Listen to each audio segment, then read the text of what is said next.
Asante sana. Leo tunataka tuongelee maneno ya chama cha ODM na vitu vinaendelea sahihi kwa chama cha ODM, chama chetu na chama kubwa Eastern Central Africa, sababu tunajua ODM dominates the entire Africa na watu wengi hapa Afrika wako na interest mingi sana kwa chama cha ODM. Kwa hivyo sasa, juzi na jana tumeona vitu mingi. There are several things which are happening. Ile ya kwanza niliona ati kuna factions mbili ndani ya chama cha ODM, ingine ya Oparanya na ingine ya Mheshimiwa Joho. Jana pia kiongozi wa wabunge walio wachache bungeni, the Honorable Opiyo Wandayi, alisema ya kwamba he is also fit to serve in the top position of the party. This is my position as a live member of ODM. Raila Amolo Odinga as the party leader of ODM, both in Kenya and diaspora, is still alive and is still kicking. We know that he is going to get other duties that he is going to do for the people of African Union. But we still need his guidance and his blessings in everything which is happening in ODM today. But what I want to tell our people is that we must have a lot of confidence in the party. Because if we see these things happening, that one means it is a stronger party, as we've always told our people. What we've been doing currently, we've been doing recruitment of the party, we have been doing the new membership registration of the party, and going forward we are going to restructure the party, na tunaenda kuwa na mwelekeo yenye tutapewa na the party leader. Sahi Oparanya amekuwa deputy party leader, Joho amekuwa deputy party leader, Mheshimiwa Wandayi has been the political advisor in the party. All of them have had positions in the party. Lakini what we need to tell them that we have to be a one united team. And I want to agree with Honorable Wandayi of what he said yesterday. He said that Orange ODM is still a strong movement party, and number two, it is still a united movement front that is going to do anything better for the betterment of the people of Kenya. I agree with him fully. The only thing that we need to do is that we need to keep our calm and get the direction from the party leader. The party leader is still alive, and the party leader, in his own wisdom and the experience, being that he has been in the party for a long time, he has been in politics for a long time, and creating ODM from scratch together with other members, as joining ODM party as the progressive movement. We believe in the leadership of the party leader. And I want to beseech people like Governor Oparanya and Mheshimiwa Joho. You guys should just go slow. We know that we are going to do our things simultaneously and there are modalities to be followed. If we start this conversation as early as now, seemingly we want to inherit someone's wife when he's still alive, which is not still very fair. And why I'm agreeing with Mheshimiwa Wandayi, because he has come out courageously to unite all these teams and tell them that the movement is still strong, and it is a one united front. So, and that is how we are going to move, because we know things which are affecting the people of Kenya can only be addressed by the party, which is the progressive movement, that is ODM. So if we remain united, everything we are going to face head on, we are going to achieve everything proper, and we have to keep our cool, because we are going to have elections of the party later next month. In that elections, we are going to do it from the grassroots up to the national level, so that we can have the new leadership of the party. But what I want to tell the people of Kenya, that let us all have confidence in ODM. Let everyone join the party, because even many of our friends who are in the government would wish today to join the party. And we know in our constitution very well that we have the minority side in the parliament and the majority side in parliament. The minority side has been keeping check of the government of the day, and that is their role. And we know very well, under the leadership of Honorable Wandayi in the National Assembly, everything can take shape. And even passing of the NADCO report, we were all on the streets here And when we made the ceasefire deal, we said that we have to have a dialogue. The dialogue which was co-chaired by Mheshimiwa Kalonzo and Mheshimiwa Ishungwa.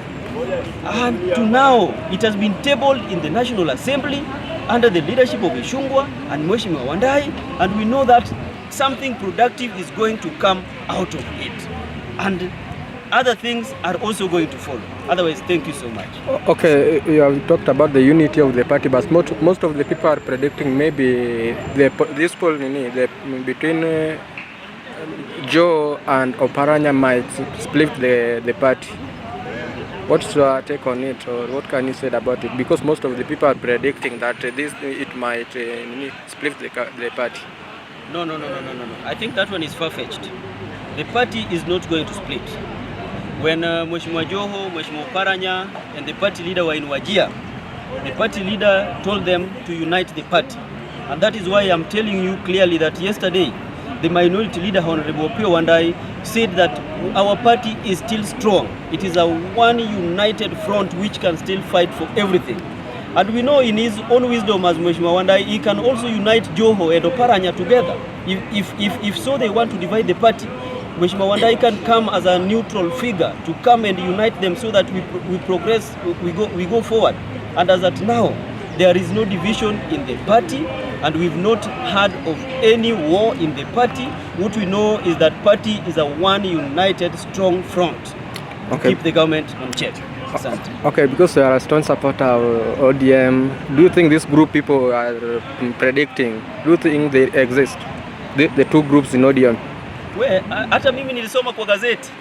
Jana niliona kwa magazeti wakiandika ya kwamba we have two factions in ODM.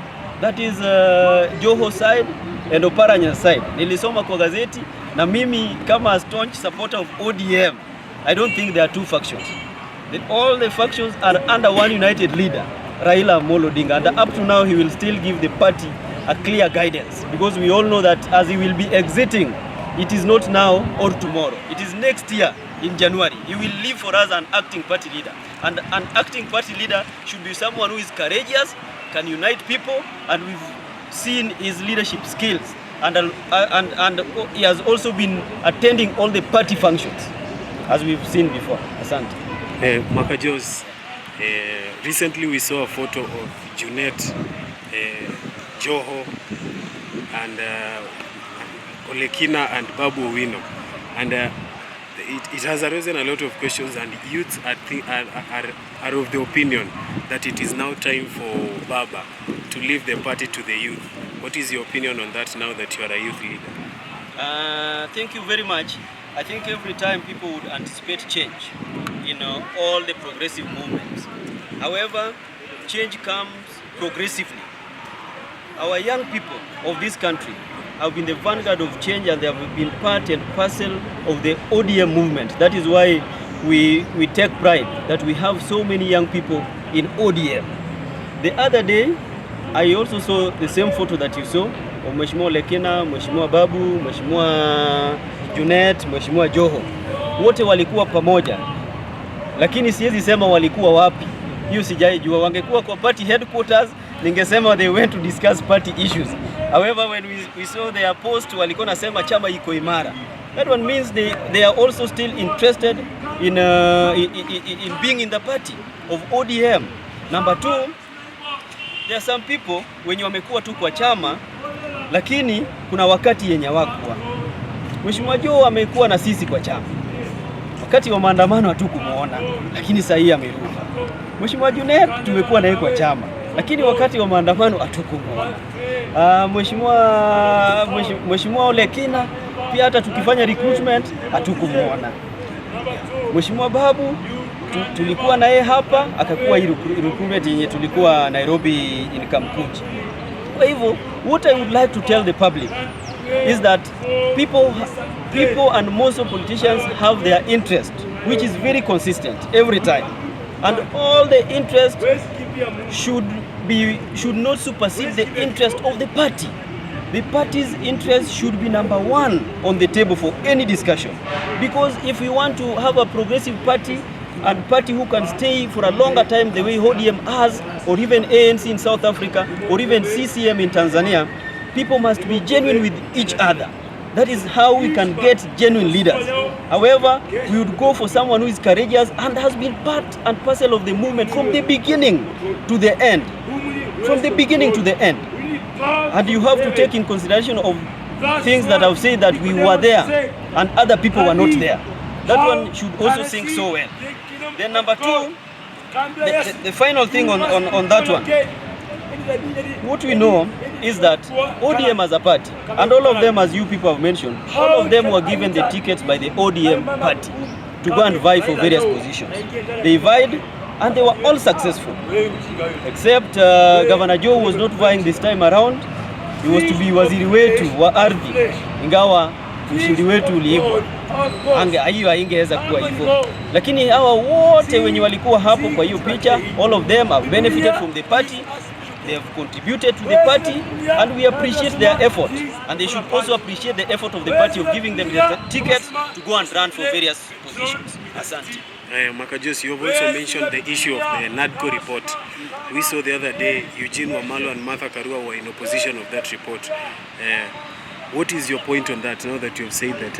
Are you supporting it, or do you think that there is something that needs to be changed? And then secondly, there are also rumors, and I want you to clear the rumor that Martha Karua, people are now coming back to Raila because they have seen that Raila is exiting stage, and if the NADCO report passes, then chances are there will be an opposition leader, that is opposition side, that is funded by the government, and so they are eyeing for the positions.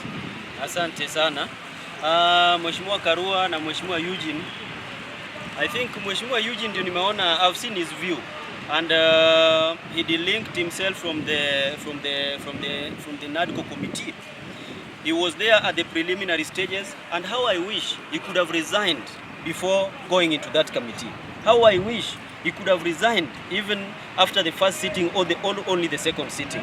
I find it very selfish if you want to disassociate yourself with the report of the committee, that at the preliminary stages you are part and parcel of those of the discussions which were going on.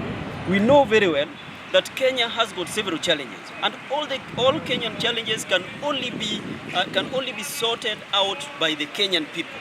Eugene Wamalwa, being the DAPK, which is under Azimio, he ought to have been there in that meeting up to the last minute. You don't leave other people in a meeting, then you call a press conference somewhere and you say that you disassociate with whatever is going on. And at the time of proposal, when your name was being proposed, you are very excited to go and talk on behalf of the Kenyan. I think I see some deceit in his move. Mheshimiwa Martha Karua, she has never issued an official statement. However, she has made some pronouncement that she didn't welcome that report. How I wish that she could have also given an alternative of what she thought in writing, so that could be factored in as a principle of Azimio la Umoja One Kenya, and someone who is in the opposition, and being that it was a ceasefire between the opposition and the government, she ought to have given a view. Otherwise, thank you so much. The issue of the opposition and them coming back to Baba because Baba is going to AU, so they want the opposition. Asante. Thank you so much. In the history of the Kenyan political events and what we've been witnessing in the political arena, just from the time when we had KANU, we went to one party state, up to the time we had the multi-party political pluralism, up to now, we know that government of the day, they have always consistently have interest in the dealings of the opposition and any movement that the opposition could wish to have. Our fear is this one, and this one we also need to tell the public, is that the government of the day may also use certain tactics to come and buy or have moles in the opposition politics, and mostly in ODM. In fact, the Kenyan opposition is ODM, because ODM is the biggest party. It is the first one amongst all those parties which are in opposition. And we've seen government, even during Moi's time, even when opposition had elections, there has to be an ad from the government. And that is why we have to be very careful. That is why the late Kajwang said that we have to have people of great loyalty, fidelity, and faithfulness to the party, so that we can see how the party can progress. But at a point that we are going to have moles in the party of ODM, then ODM is no longer going to be there. It is going to be finished by the government. And we understand how this government operates. They can infiltrate the party. We can have their moles within the party who are going to serve their interest, and that is something that we are not going to allow. In fact, if I go with the words of Thomas Jefferson, that we have to be eternally vigilant every time so that we see how we can progress, and we are not going to leave any chance. And that is why we have to do all the background check of all the people who are going to vie for this position. It is very key. Faithfulness, fidelity, and loyalty to the party must be #1 consideration that we are going to check as a party. Otherwise, thank you.